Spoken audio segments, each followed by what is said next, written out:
warahmatullahi wabarakatuh. Selamat malam. Salam sehat untuk kita semua. Berjumpa lagi dalam acara kita Kata Dokter bersama Rumah Sakit Umum Kambang. Saya Dwi Widya Hariska. Malam hari ini kita akan menyambut narasumber kita yang handal ya Pak ya, yaitu Dr. Muhammad Rizal Syafi'i, spesialis bedah, konsultan bedah digestif.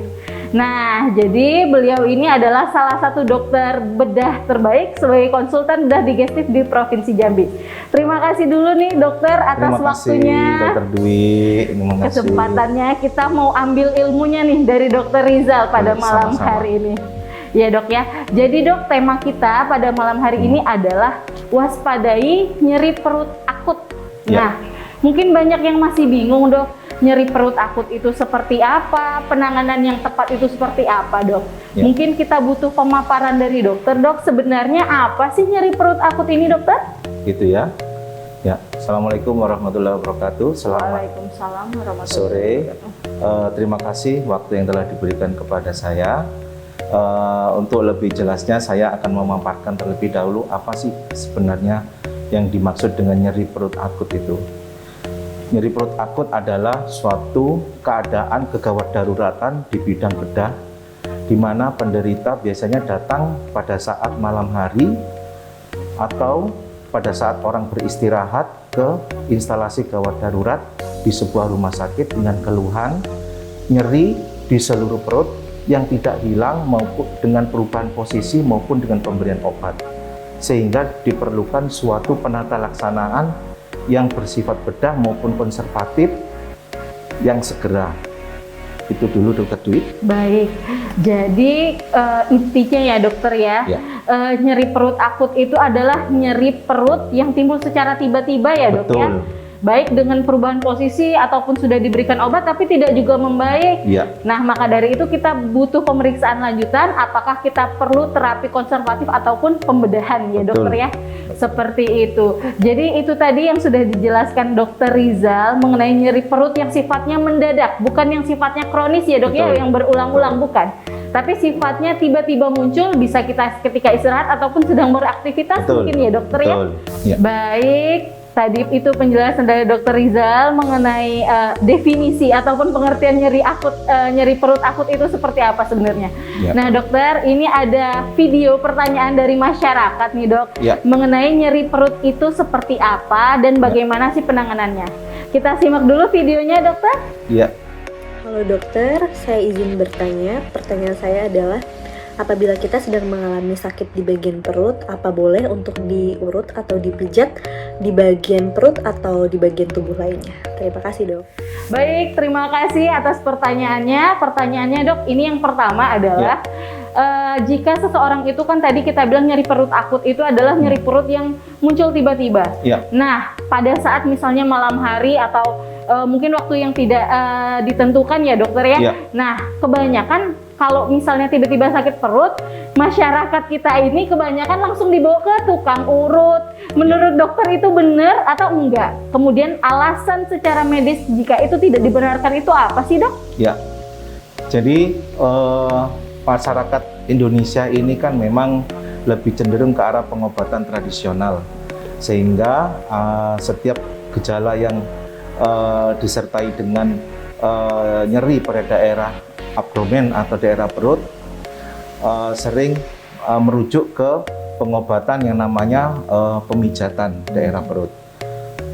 Berdasarkan akademik ya dan pengalaman sebagai seorang dokter spesialis bedah, konsultan bedah digestif, sebaiknya masyarakat yang menderita atau seseorang yang menderita nyeri perut yang tiba-tiba jangan diurut. Kenapa? Yang pertama adalah satu, dengan diurut nanti akan menyebabkan memperparah daripada gejalanya. Yang kedua, mungkin dengan tindakan pengurutan tersebut akan menimbulkan komplikasi yang lebih lanjut dari tindakan tersebut. Itu dulu mungkin. Baik, jadi dokter pada intinya ya dok ya, intinya jangan diurut ya dokter ya, betul ya. kalau misalnya sakit perut jangan buru-buru diurut. Alangkah lebih baik jika dibawa ke pertolongan medis, boleh ke rumah sakit ataupun misalnya tidak ada rumah sakit, puskesmas pun nggak apa-apa ya dokter ya. Yang penting untuk mendapatkan pertolongan medis. Karena jika dilakukan pengurutan bukannya malah menyelesaikan masalah, malah akan menimbulkan masalah baru ya dokter ya. Seperti kata dokter Rizal tadi, mungkin akan menimbulkan komplikasi yang malah lebih fatal efeknya kepada masyarakat tersebut ya dokter ya. Baik, pasti ibu-ibu, bapak-bapak di rumah sudah banyak penasaran ya, atau mungkin ada pertanyaan lain lagi yang akan kita saksikan. Tapi sejenak kita saksikan dulu jeda berikut ini, kita kembali sesaat lagi.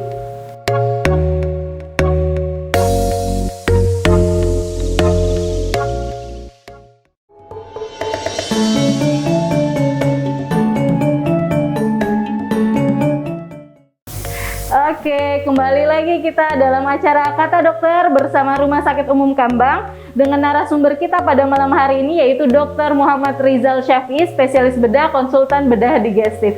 Baik dokter, kita balik lagi ya dok ya. Kita saksikan pertanyaan berikutnya dok, karena memang sudah ada beberapa pertanyaan yang masuk. Nah, jadi kita saksikan video berikut ini untuk pertanyaan berikutnya ya dok ya. Terima kasih. Assalamualaikum warahmatullahi wabarakatuh. Halo dok, perkenalkan saya Indah Lestari. Saya mau bertanya dok, apakah sakit perut bagian bawah kanan itu merupakan ciri-ciri gejala usus buntu? Bagaimana dengan ciri-ciri yang lainnya dok? Baik dokter, berikut pertanyaannya dok ya, yaitu mengenai usus buntu. Nah, usus buntu ya dok ya. Mungkin yang memang sudah familiar atau banyak masyarakat yang sudah tahu ini dok, usus buntu. Kalau misalnya nyeri perut di sebelah kanan bawah itu dok, itu udah pasti usus buntu atau bisa penyakit lain. Kalau memang usus buntu itu bagaimana sih dok cara kita mengetahuinya, yang pastinya seperti apa dokter? Terima kasih. Istilah usus buntu merupakan istilah awam, sedangkan sebenarnya usus buntu itu adalah ke arah bahasa Latinnya adalah appendix vermiformis atau namanya umbai cacing ya, seperti umbai cacing. Jadi yang dinamakan sebagai usus buntu yang terinfeksi atau appendicitis akut ataupun appendicitis kronis itu disebabkan oleh karena terjadi proses infeksi sehingga menutup lumen daripada usus tersebut sehingga terjadi infeksi, akibatnya terjadi sumbatan. Sumbatan itulah yang menimbulkan rasa nyeri karena usus buntu itu adalah merupakan bagian daripada usus halus yang bagian dari usus halus yang terakhir menuju ke arah usus besar, sehingga apabila terhambat aliran daripada usus halus ke usus besar sehingga menyebabkan rasa nyeri yang disebut sebagai kolik. Nyerinya bisa hilang timbul awalnya, kemudian bisa menetap terus menerus. Itu dulu. Baik ya dokter ya, jadi sebenarnya usus buntu yang mungkin kalau perkiraan orang awam ini dok, di tengah-tengah usus itu ada kebuntuan mungkin ya dok ya, kalau awam yang nggak tahu, padahal bukan ya dokter ya. Jadi sebenarnya usus buntu itu adalah infeksi di lubang ususnya, di lubang usus atau dokter Rizal sebut tadi kayak umbai cacing gitu ya dok ya, antara pertemuan usus kecil, usus halus dan juga usus besar. Karena itu sendiri adalah proses infeksi, pasti akan terjadi peradangan yang menyebabkan nyeri yang hebat ya dokter ya. Baik, seperti itu dokter. Nah dok, pertanyaan berikutnya nih dok. Nah saya sendiri nih yang nyambung nih dok. Kalau memang usus buntu dok, itu apakah kita harus langsung mengoperasinya? Jika memang harus langsung dioperasi pada saat itu juga dok, menurut dokter sampai saat ini ada nggak sih dok teknik operasi itu yang memang minimal luka atau non-invasif seperti itu dok? Ataukah memang harus pembedahan yang cukup besar atau memang ada teknik terbarunya yang minimal invasif atau minimal luka dok? Sebelum saya menjawab itu saya kembali lagi yang tadi ya. Jadi nyeri perut pada usus buntu yang terinfeksi atau appendicitis akut itu sebenarnya nyerinya itu seperti orang sakit mah terlebih dahulu. Kemudian lambat laun dia akan turun ke arah kanan bawah sehingga menetap di situ menimbulkan nyeri. Belum tentu itu adalah merupakan nyeri di kanan bawah adalah usus buntu yang terinfeksi.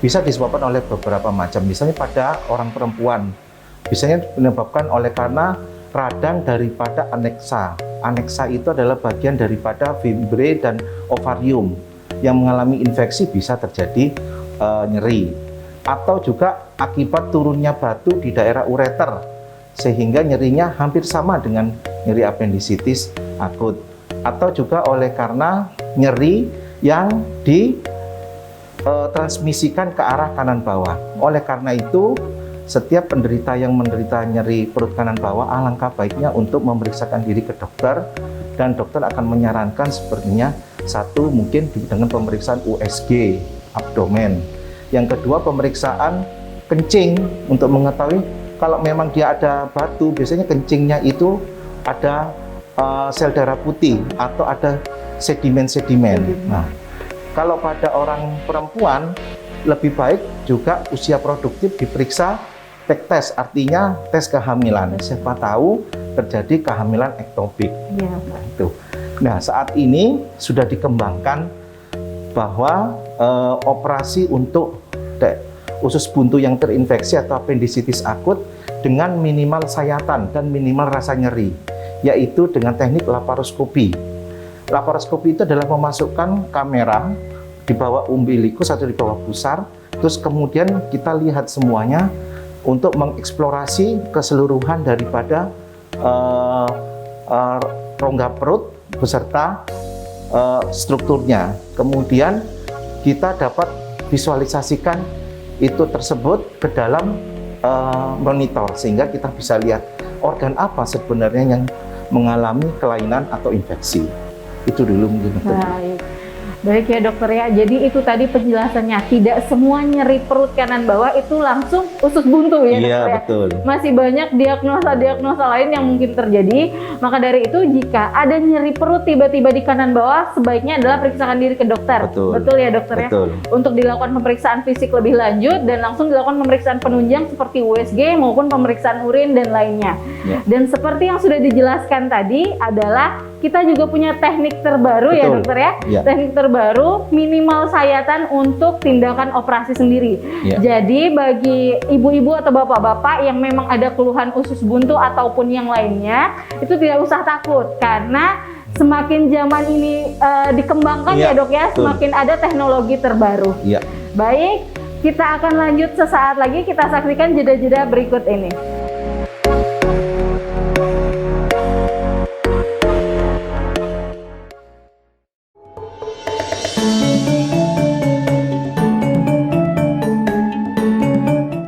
Oke, kembali lagi kita dalam acara Kata Dokter bersama Rumah Sakit Umum Kambang dengan narasumber kita Dr. Muhammad Rizal Syaf'i, spesialis bedah, konsultan bedah digestif. Kita tadi ada bahas sedikit masalah operasi yang minimal sayatan, yaitu laparoskopi. Bisa dijelaskan sedikit lagi dokter? Biar sebenarnya masyarakat nggak takut gitu dok, kalau ada tindakan yang melukai seperti itu kan dok? Ya, boleh saya jelaskan bahwa laparoskopi merupakan teknologi dari kedokteran yang dikembangkan di bagian bedah, terutama bedah digestif, dengan tujuan untuk minimal sayatan, minimal rasa sakit, dan mempercepat pasien beraktivitas kembali atau mempercepat length of stay atau lama rawatan di rumah sakit, yaitu dengan cara kita membuatkan suatu sayatan atau lubang di bawah pusar atau di bawah umbilikus istilahnya. Kemudian di situ kita masukkan oksigen, memasukkan CO2 ke dalamnya. Kemudian kita kembangkan rongga perut sampai pada tekanan tertentu. Selanjutnya kita masukkan suatu alat namanya kamera. Kamera tersebut kita masukkan, digunakan sebagai guidance daripada dokter atau operator untuk melihat atau mendiagnosa kelainan apa yang terjadi pada struktur-struktur atau organ-organ intraabdomen. Kemudian sayatan-sayatan berikutnya digunakan untuk memasang trokar untuk membantu si dokter tersebut atau si operator tersebut apabila ada tindakan pengangkatan, penjahitan maupun pencucian kafum abdomen maupun organ-organ yang ada di dalam perut. Dengan demikian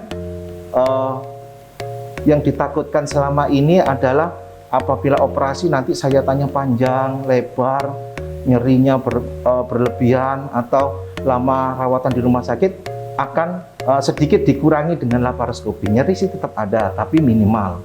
Terus bagi ibu-ibu mungkin gadis yang takut ada parut di dinding perutnya, minimal sekali sehingga tidak tampak.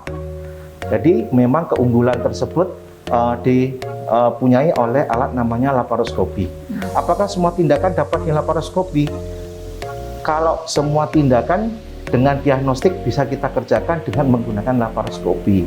Tetapi apabila tingkat daripada penyakit tersebut parah, tidak dapat digunakan laparoskopi lebih lanjut atau ada kendala, maka dapat biasanya dijelaskan oleh si operator untuk disarankan melakukan operasi secara open. Jadi tidak semua kasus bisa dilakukan laparoskopi. Jadi di Rumah Sakit Kambang ini kita sudah mengembangkan teknik minimal invasif, yaitu dengan menggunakan laparoskopi baik diagnostik maupun terapi, digunakan untuk kasus bedah maupun kasus kandungan. Kasus bedah misalnya pengangkatan batu kandung empedu, pengangkatan radang usus buntu. Kalau kasus kandungan biasanya adalah kasus-kasus biasanya kista pada ovarium atau pada miom-miom yang kecil, sehingga bisa diangkat secara minimal invasif dengan sayatan yang kurang, nyeri yang kurang, lama rawatan di rumah sakit ini diperpendek. Baik, jadi itu tadi penjelasan yang sangat detail ya dokter ya, dari Dokter Rizal mengenai penggunaan laparoskopi itu sendiri. Jadi bagi Bapak Ibu di rumah, pada intinya laparoskopi ini menjadi jalan keluar ya dokter ya. Bagi pasien-pasien yang mungkin takut kalau dioperasi nanti rawatannya lama, sembuhnya lama, atau akan menimbulkan bekas luka keloid ya dokter ya kalau kita bilangnya. Nah itu akan sedikit berkurang. Yang pastinya adalah tujuannya adalah untuk meningkatkan kualitas pelayanan ya dokter ya kepada pasien, sehingga nyerinya juga tidak separah kalau kita operasi seperti biasa ya dokter ya. Gitu. Tadi juga Dokter Rizal sudah menjelaskan kira-kira contoh penyakit apa saja sih yang bisa dikerjakan dengan laparoskopi itu sendiri. Baik, dokter, sebagai penutup, boleh kita minta kesimpulannya mengenai nyeri akut itu sendiri, dokter, pada perut? Jadi pada pertemuan ini bisa saya memberikan kesimpulan dan saran pada masyarakat yang menyaksikan acara ini adalah bahwa nyeri perut akut adalah suatu keadaan emergensi. Artinya nyeri tersebut timbul secara tiba-tiba, tak terduga, dimanapun Anda berada, apapun aktivitas Anda, sehingga menyebabkan Anda terganggu. Baik yang sedang bekerja terganggu, yang sedang tidur terganggu, yang dapat menyebabkan pasien menjadi kesakitan. Oleh karena itu, sebaiknya pada saat seperti itu, datang berobat ke rumah sakit atau ke dokter terdekat. Penyebab daripada nyeri perut akut itu adalah bermacam-macam. Yang terutama sebagian besar adalah suatu proses infeksi. Infeksi oleh karena apa? Bisa infeksi oleh karena kuman monobakterium, bisa kuman yang tadinya komensal menjadi patologis. Misalnya adalah satu, radang usus buntu atau tifoid. Terus yang ketiga, batu, misalnya oleh karena batu ureter. Yang keempat, bisa juga suatu penyebaran rasa nyeri dari tempat lain, karena memang daerah tersebut dipersarafi oleh saraf yang sama. Oke, baik. Berikut kesimpulan yang sudah disampaikan oleh Dokter Rizal ya dokter ya. Sebagai closing ataupun penutup dari acara kita pada malam hari ini. Jadi pada intinya jangan anggap remeh ya dokter ya, yang namanya nyeri perut yang bersifat mendadak. Lebih baik dibawa ke fasilitas kesehatan terdekat, rumah sakit ataupun ke dokter terdekat untuk mendapatkan penanganan yang lebih lanjut ya dokter ya. Baik, selain itu juga kita di Rumah Sakit Umum Kambang sudah mengembangkan yang sudah dijelaskan oleh Dokter Rizal tadi, yaitu tindakan operasi minimal luka atau minimal invasif, yaitu dengan tindakan laparoskopi ya. Jadi bagi bapak-bapak, ibu-ibu di rumah yang mempunyai keluhan terutama di sekitar perut, nyeri perut mendadak kah, atau maaf susah buang air besar atau ada kendala seperti itu, nah maka bisa melakukan pemeriksaan kesehatan dengan dokter kita, yaitu Dr. Muhammad Rizal Syafi'i, spesialis bedah, konsultan bedah digestif yang berpraktek di Rumah Sakit Umum Kambang setiap hari pukul 19.30 malam. Jadi untuk mendapatkan terapi lebih lanjut, alangkah baiknya jika dilakukan pemeriksaan oleh dokter yang memang berkompeten di bidangnya. Oke, terima kasih telah menyaksikan acara ini. Kita bertemu lagi minggu depan. Kita saksikan terus Kata Dokter bersama Rumah Sakit Umum Kambang, tentunya dengan narasumber handal berikutnya. Terima kasih. Wassalamualaikum warahmatullahi wabarakatuh. Waalaikumsalam warahmatullahi wabarakatuh.